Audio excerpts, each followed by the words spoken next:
জুবিন গাৰ্গক অকল এজন মানুহে এদিনতে মৰা নাই।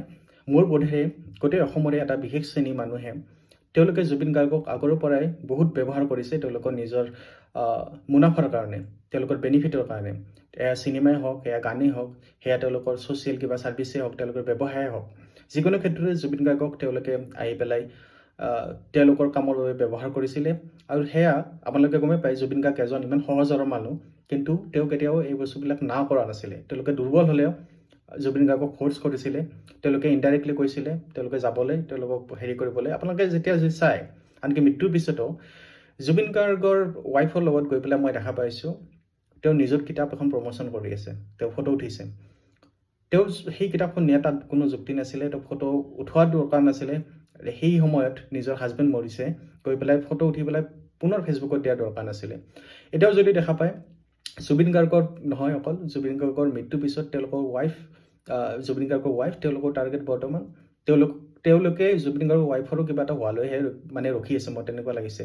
কাৰণ মৃত্যুৰ পিছত যি সময়ত মানুহে সান্তনা দিব লাগে বা আচলতে ডিষ্টাৰ্ব দিয়া অনুচিত, সেই সময়ত ইমান লাখ লাখ মানুহ যদি গৈ পেলাই সান্তনা দিব যায়, সেইটো এটা ডিষ্টাৰ্বেঞ্চেই হয়। সেইটো কথা জুবিন গাৰ্গৰ ৱাইফে বা তেওঁলোকৰ যি পৰিয়ালৰ মানুহ আছে তেওঁলোকে নক'ব পাৰে, কিন্তু বস্তুটো আপোনালোকে নিজেই গম পাব লাগে। কমন চেঞ্চ, চিভিক চেঞ্চ গোটেইখিনি থাকিব লাগে।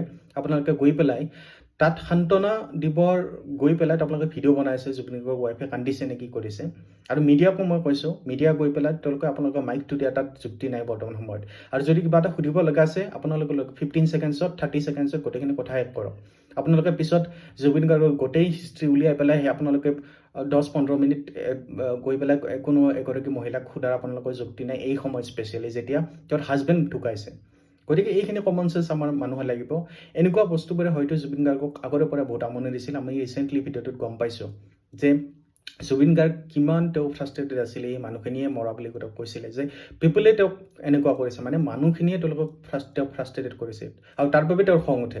গতিকে তেনেকুৱা ফ্ৰাষ্ট্ৰেশ্যন এটাতে তেওঁ বহুত দুৰ্বল হৈ গৈছিল, তেওঁলোক বেমাৰ হৈছিল, বেমাৰ হোৱাৰ পিছতো তেওঁ কাম কৰি আছিলে। গতিকে আমি এনেকুৱা কথা ক'লে নহ'ব যে আমি গৈ পেলাই যে এজন মানুহে মাৰিছে, হেৰি কৰিছে। জুবিন গাৰ্গক সকলোৱে ইগন'ৰ কৰিছে, কোনেও কেয়াৰ নকৰিলে। আমাৰ গোটেই সাধাৰণ মানুহৰো তাত বহুত দোষ আছে। চেল্ফি যে মই এটা কথা কৈছিলোঁ, মই এটা ভিডিঅ'ত কথা কৈছিলোঁ, চেল্ফি কিয় উঠিব নালাগে বুলি। চেল্ফি যদি আমি প্ৰত্যেকজন মানুহে ভাবোঁ এখন চেল্ফি বুলি, চেলিব্ৰিটিৰ কাৰণে সেইটো বস্তু এটা মেণ্টেল, তেওঁলোকে বহুত ষ্ট্ৰেছ পায়। হাজাৰখন লাখখন ফটো তেওঁলোকে যদি উঠিব লাগে, তেওঁলোকে ভাবি চাব মেণ্টেল ষ্ট্ৰেছ কিমান হয়। গতিকে আপুনি যদিও চেল্ফি উঠিছে, যদিও মৰমত উঠিছে, সেয়া কিন্তু তেওঁলোকৰ বাবে মানসিকভাৱে হাৰাশাস্তি হ'ব পাৰে। গতিকে এইবিলাক কমন চেঞ্চ, আৰু সেইসকলকতো মই কওঁৱেই যিসকলে গৈ পেলাই এতিয়াও ডিষ্টাৰ্ব দি আছে। ধন্যবাদ।